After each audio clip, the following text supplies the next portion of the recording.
Ya,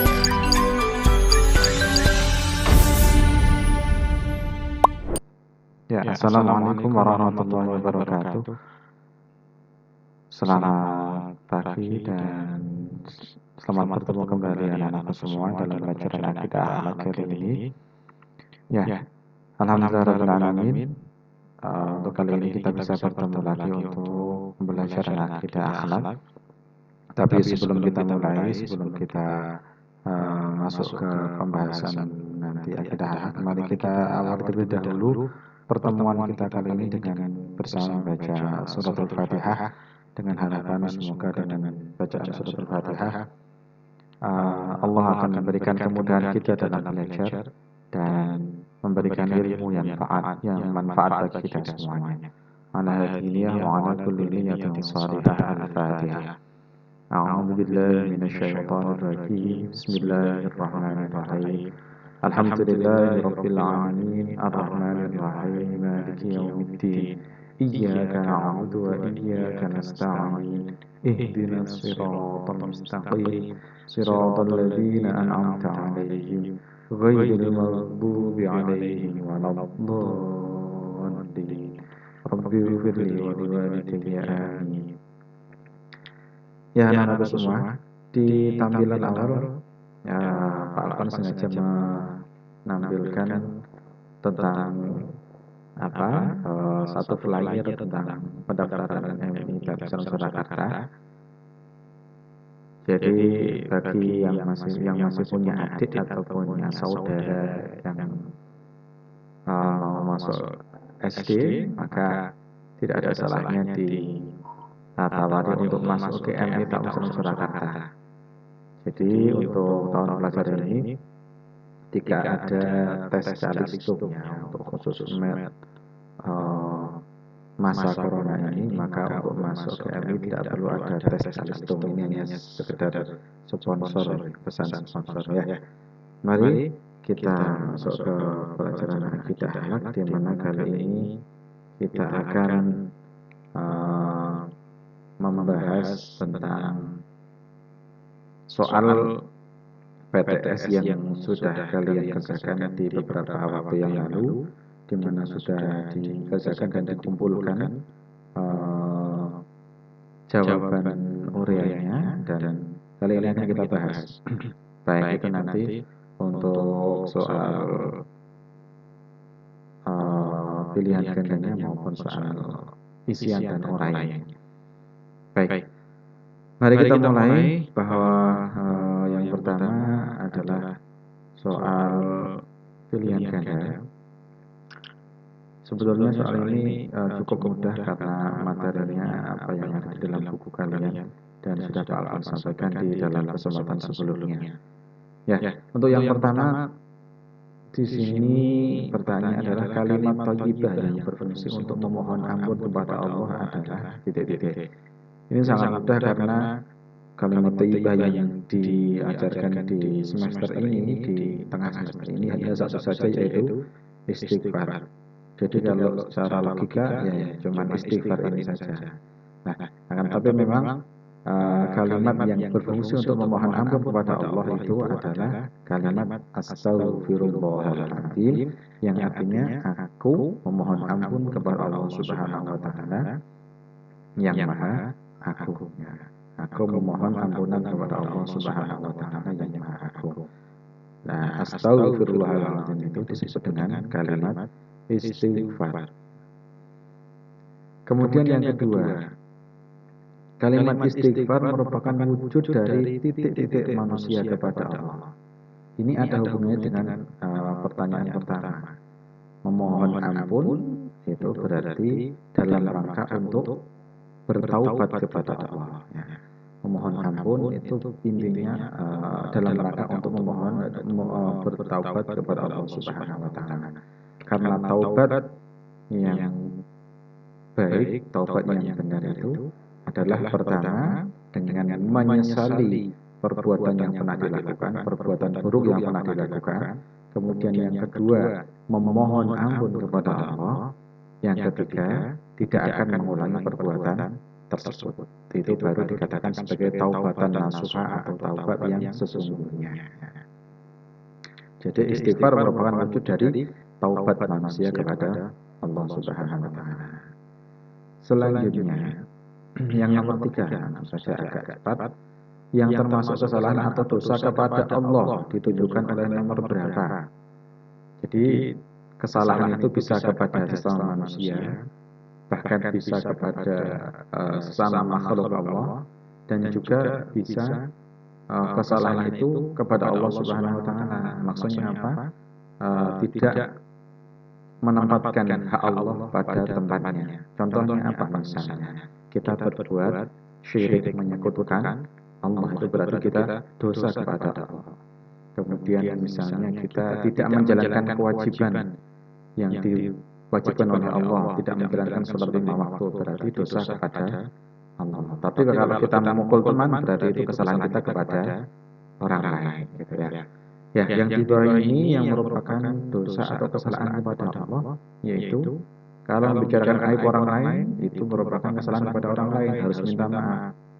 Yang keempat, menghadik pengemis, itu juga dosa kepada orang lain, harus meminta maaf kepada pengemis tersebut.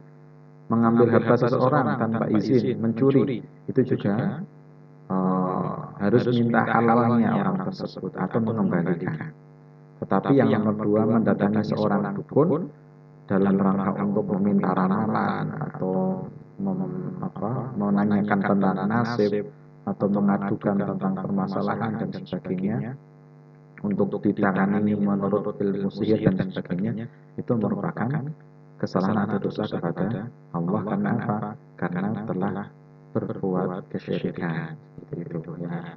Beda kalau mendatangi seorang ulama meminta nasihat, kemudian meminta didoakan atau meminta wasiat untuk kebaikan, itu tidak. Tapi kalau seorang dukun, jelas dukun itu berarti dia melakukan aktivitasnya dengan bantuan jin lah atau dengan bantuan sihir dan sebagainya. Biasanya seorang dukun itu melakukan aktivitasnya itu biasanya bersekutu dengan setan. Beda dengan dukun bayi ya. Kalau dukun bayi tidak. Kalau dukun bayi itu tugasnya memijat bayi yang baru lahir, itu bukan. Beda. Yang maksud di sini adalah dukun yang orang tersebut berprofesi sebagai dukun yang mempraktekkan ilmu yang tidak sesuai dengan hukum Islam, seperti itu. Berarti yang kedua, kesalahan kepada Allah Subhanahu wa taala. Ya, itu tadi taubat, kemudian istighfar. Yang keempat, memohon ampun atas kesalahan atau dosa kepada Allah, menyesal dan tidak akan mengulangi disebut dengan tadi Bapak sudah sampaikan. Memohon ampun, kemudian menyesal dan tidak mengulangi itu disebut dengan taubat. Ya, taubat. Syukur itu terima kasih, kufur itu berarti mengingkari atau ingkar kepada Allah. Kalau sabar itu berarti ya sabar. Kemudian yang nomor 5 dilihatkan dalam sebuah hadis bahwa Rasulullah SAW dalam sehari membaca istighfar sebanyak, ada yang menyebutkan 100 kali, ada pula yang menyebutkan 70 kali. Berarti di sini yang kita jawab adalah 70 kali. Kemudian selanjutnya, yang bukan termasuk kesalahan kepada manusia ditujukan oleh nomor. Ini kebalikannya yang tadi. Nah, yang bukan kesalahan kepada manusia berarti sama seperti yang atas tadi. Ini juga kesalahan kepada Allah. Berarti yang nomor 2. Nah, ini agak sedikit bonus juga karena hampir sama seperti pertanyaan yang di atas. Kemudian yang nomor 7. Arti kalimat di bawahnya adalah astaghfirullahal azim. Astaghfirullahal azim itu berarti artinya aku memohon ampun kepada Allah yang Maha Agung. Yang Maha Agung, Al-Azim berarti yang Maha Agung. Selanjutnya, saat terjadi gerhana, sebagian banyak membaca, ini ada di dalam buku kalian. Salah satu anjuran untuk membaca istighfar adalah saat terjadinya gerhana, baik gerhana bulan maupun gerhana matahari. Yang nomor 9 ya, langsung nomor 9. Ayat ke-10 surah Nuh. Semua hampir sudah hafal sampai surah Nuh. Ya. Faqul tustaghfiru rabbakum innahu kana ghaffara. Ini juga merupakan perintah untuk di sini ada kalimat ini. Istaghfiru berarti istighfar. Nah, ini juga perintah ayat perintah untuk memperbanyak membaca istighfar. Perintah untuk memohon ampun kepada Allah Subhanahu wa taala melalui istighfar. Selanjutnya yang nomor 10. Salah satu syarat berhasil dalam menuntut ilmu. Salah satu syarat berhasil dalam menuntut ilmu sesuai dengan yang ada di dalam syair alala. Zukain wa hirsin wa istibarin wa bulwatin wa irsyadi ustaz wa tuli zaman. Limpat logo sobar ono saone piwulang guru suwe mangsan. Yang ada di sini yang mana? Cantik tidak termasuk, kuat juga tidak termasuk, kaya juga tidak, tetapi sabarlah yang termasuk.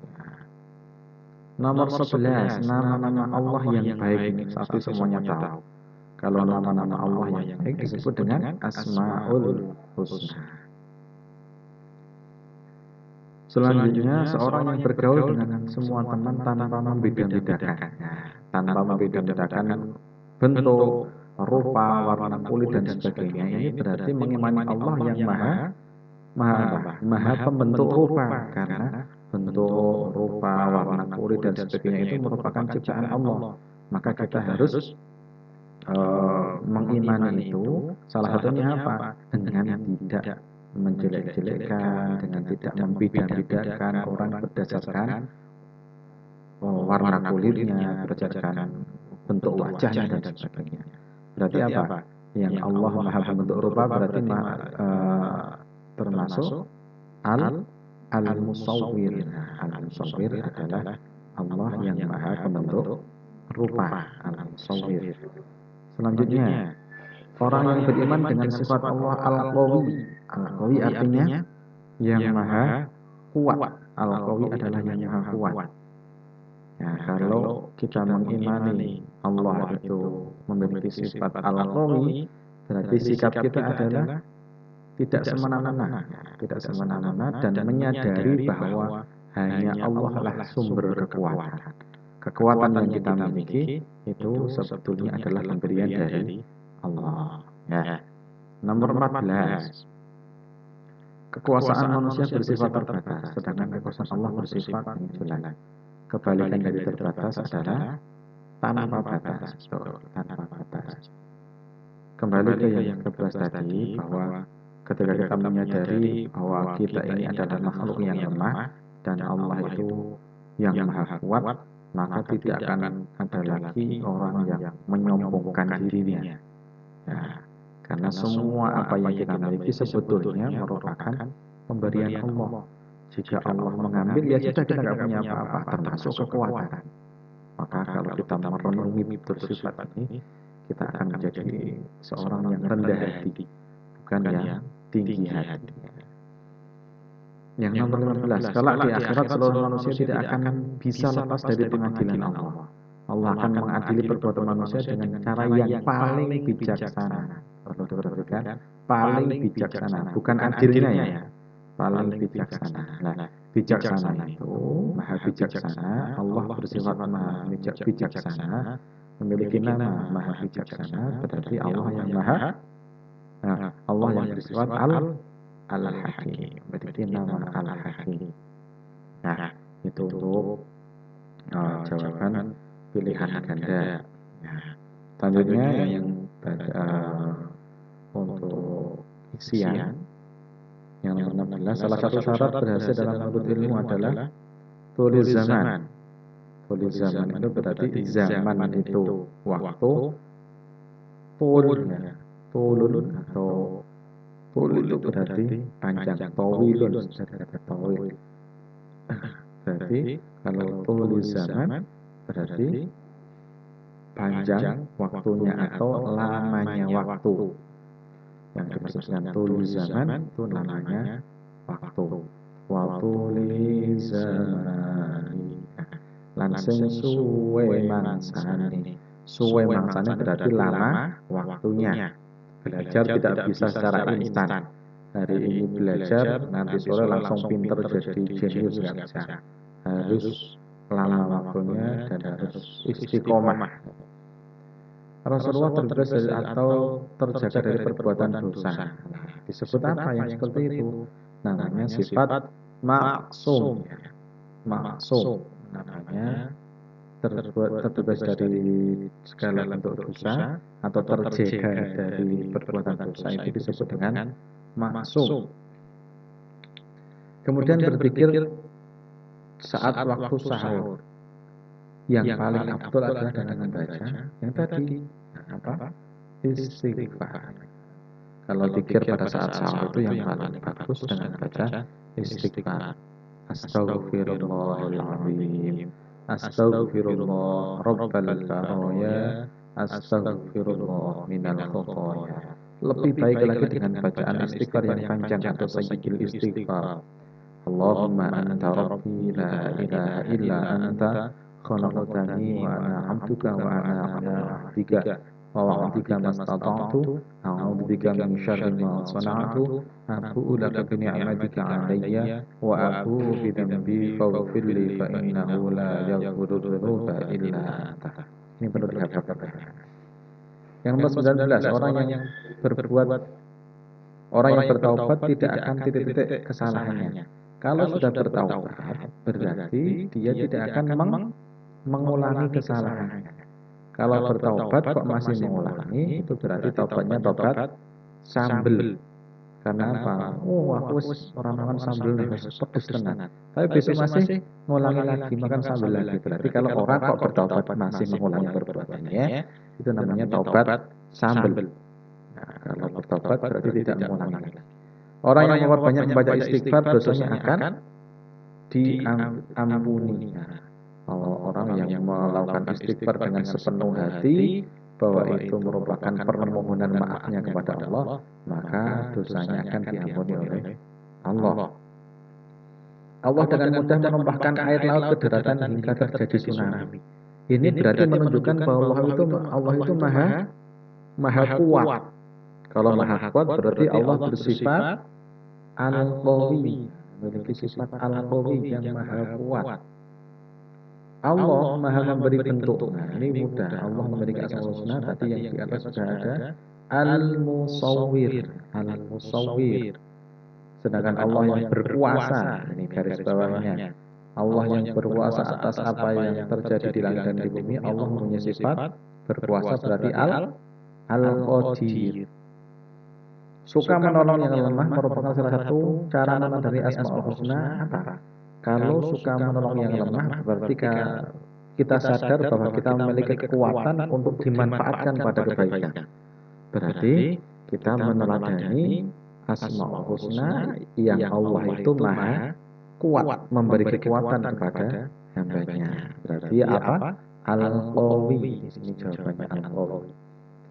Asmaul husna berjumlah 99 yang wajib kita ketahui, 99 yang harus kita ketahui bersama.